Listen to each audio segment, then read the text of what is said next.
Hello అండి, welcome to my channel. ఈరోజు అయితే కనుక ఇంకా ఫుల్ లెంత్ వీడియో చేయడానికి రీజను, మొన్న ఒకసారి షార్ట్ లెంత్లో పెట్టాను కదా, మన రియో గాడికి ఫీవర్ వచ్చింది, హాస్పిటల్ చెకప్కి తీసుకెళ్ళానని చెప్పేసి ఇంకా ఆ రోజు ఏం జరిగిందో చెప్తాను. ఇంకా మన రియో నీ గురించి చెప్తున్నా. మన రియో పక్కనే ఉన్నాడు, డిస్టర్బ్ చేస్తున్నాడు. చెప్పానా నీకేమైందో? అసలు ఆ రోజు అలాంటి సిచ్యువేషను ఇంకెప్పుడు రాకూడదని అయితే నేను అనుకుంటున్నాను. అసలు తను ఎంత సఫర్ అయ్యాడో నాకు తెలియదు, కానీ వాడిని చూస్తే అయితే కనుక నేను చాలా సఫర్ అయ్యాను మెంటల్లీ. నేను రిసీవ్ చేసుకోలేకపోయాను. నా చెన్నైలో అంత బాధపడుతుంటే ఇంకా వాడు అంత బాధలో కూడా నన్ను ఎప్పుడూ ఇబ్బంది పెట్టలేదు. వాడు పుట్టిన దగ్గర నుంచి అంతే. కొంచెం ఫీవర్ వచ్చినా, జలుబు చేసినా, దగ్గు వచ్చినా సరే నన్ను ఎప్పుడు ఇబ్బంది పెట్టడు. నువ్వేనా? అసలు ఏమైందో చెప్తాను. ఇంకా నా బర్త్డే నైట్ ఇంకా మేము అందరం డిన్నర్కి అని చెప్పేసి బయటకు వెళ్ళేసి వచ్చాం కదా. ఇంకా బయటకు వెళ్ళేసి వచ్చిన తర్వాత ఇంకా అందరం ఫ్రెష్ అయిపోయి ఇంకా పడుకుందాం అని చెప్పేసి ఇంకా పడుకుంటున్నాము. మానీలేమో ఇంకా ఫోన్లో మూవీ చూస్తున్నాడు. ఇంకా నేను పడుకుందాం అని చెప్పేసి ఇంకా నేను పడుకొని మన రియోని దగ్గరికి తీసుకుందాం అని చెప్పేసి మీద చేసాను. ఇంకా ఒళ్ళంతా బాగా వేడిగా ఉంది. అయితే అనిల్ని కూడా చెక్ చేయమను, మామ ఒకసారి చూడు రియోకి ఒళ్ళంతా వేడిగా ఉన్నట్టుందంటే ఇంకా ఆయన కూడా చెక్ చేసి అవును ఒళ్ళు కాలుతున్నట్టుంది, ఒకసారి టెంపరేచర్ చెక్ చేయి అన్నాడు. ఇంక ఇంట్లో థర్మోమీటర్ ఉంటే ఇంకా టెంపరేచర్ అయితే కానీ చెక్ చేశాను. ఫీవర్ వచ్చేసరికి 100 ఉంది. 100 ఉండేసరికి ఇంక నేనేం చేశానంటే వాటర్ తెచ్చేసి ఇంకా తడి క్లాత్తో ఇంకా రియోకి ఒళ్ళంతా తుడుస్తున్నాను. ఇంకా ఒళ్ళంతా తుడుస్తుంటే ఆ క్లాత్ వేడిగా అవుతుంది తప్ప ఇంకా వాడికి అయితే కనుక ఒళ్ళు అయితే కనుక కొంచెం కూడా కూల్ అనేది మాత్రం రావట్లేదు, అట్లానే కాలుతుంది. అయినా సరే నేను మరీ 1 అవర్ కూడా ఆగలేదు. ఇంకా ఒళ్ళు బాగా కాలుతుందని ఏదో ఒకటి చేయాలని చెప్పేసి ఇంకా దగ్గరలో ఉన్న క్లినిక్ డాక్టర్ది నెంబర్ ఉంటే కనుక ఫోన్ చేశాను. సార్కి ఫోన్ చేసి, సార్ ఇట్లా 8 months కంప్లీట్ అయిపోయాయి బేబీ, ఇంకా వెయిట్ సో అని చెప్పేసి ఇంకా అట్లా వెయిట్ కూడా చెప్పేస్తే ఇంకా డాక్టర్ ఏమో ఇంకా పారాసెటమాల్ సిరప్ ఒకటి చెప్పారు. చెప్తేనేమో ఇంకా పారాసెటమాల్ సిరప్ ఏమో అపోలో నుంచి ఇంకా మా తమ్ముడు పంపించి తెప్పిస్తే ఇంకా సిరప్ వేసాను. అయితే ఆ సిరప్ ఏంటంటే వాడు పుట్టిన దగ్గర నుంచి వాడికి ఇంకా 3rd monthలో 5th monthలో అట్లా వ్యాక్సిన్ డోసెస్ ఉంటాయి కదా, ఆ డోసెస్ వేసిన ప్రతిసారి వాడికి ఆ సిరప్ పట్టించిన ప్రతిసారి ఇంకా ఫుల్గా కక్కేస్తాడు. ఇంకా సేమ్ అదే రిపీట్ అయ్యింది. ఇంకా సార్ కూడా అదే సిరప్ సజెస్ట్ చేశారు. ఇంకా అదే సిరప్ నేను ఇంకా వాడికి కూడా వేయలేదు, జస్ట్ తీసుకొని ఇట్లా నోటి దగ్గర తీసుకొచ్చానో లేదో ఇంకా ఆ స్మెల్ వాడికి పర్లేదు అనుకుంటా, పెద్దగా కక్కేశాడు.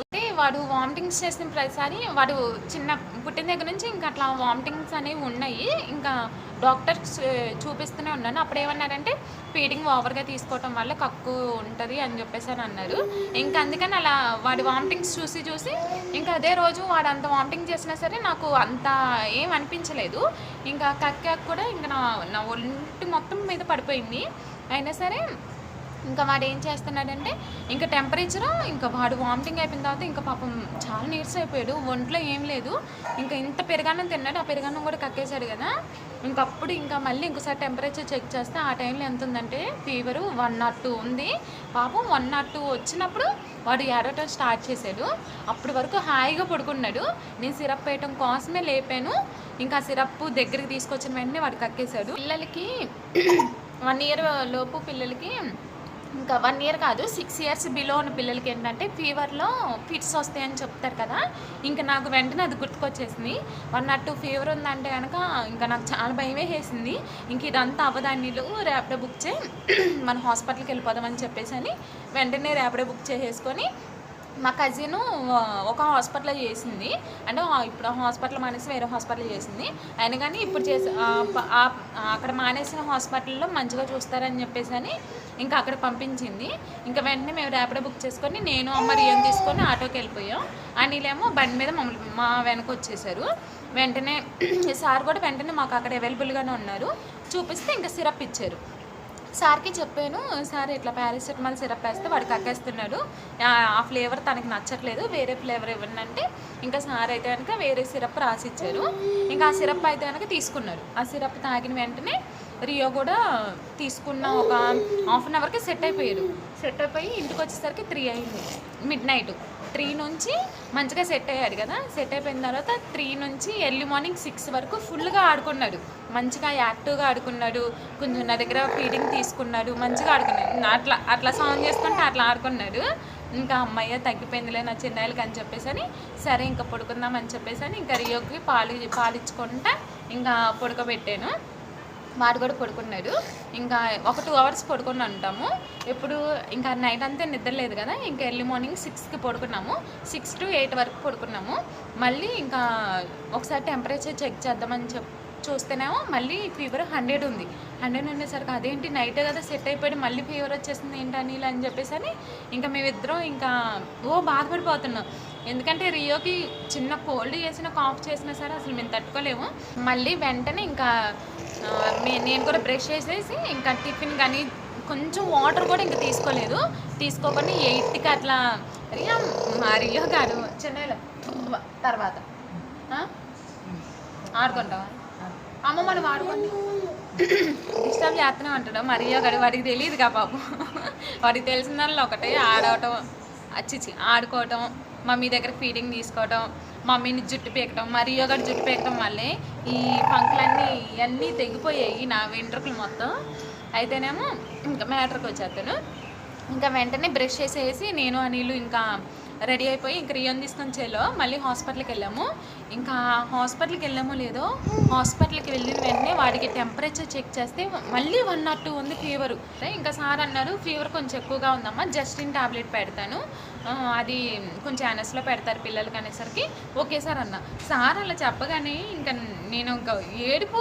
ఇంకా అనిలేమో ఏం టాబ్లెట్ పెడతా అన్నారు, దేనికి పెడతారు అది ఇది అని చెప్పేసి ఆయన నన్ను అడుగుతున్నారు. నేనేమో మాట్లాడలేకపోతున్నాను, నాకేమో ఏడుపు వస్తుంది. ఇంకా ఆ టైంలో అమ్మ కూడా మాతో పాటు రాలేదు కదా, ఇంక మేమిద్దరే ఉన్నాం కదా. ఇంకా నాకు చాలా భయమే చేస్తుంది అసలు. నాకు తెలుసు ఆ జస్టిన్ టాబ్లెట్ ఎందుకు పెడతారో, వెంటనే టెంపరేచర్కు తగ్గిస్తే వెంటనే ఇంకా నర్స్ వచ్చేసి ఇంకా జస్టిన్ టాబ్లెట్ పెడితేనేమో ఇంకా ఏడ్చాడు, చాలాసేపు ఏడ్చాడు. వెంటనే ఫీడింగ్ ఇచ్చాను. పాపం మా కన్నయ్యలో పాలు తాక్కుంటే నన్ను ఎడుతున్నాడు. అప్పుడైతే నా గుండెలు ఇంకా బరువెక్కిపోయాయి. ఇంకా చాలా బాధ వేసింది.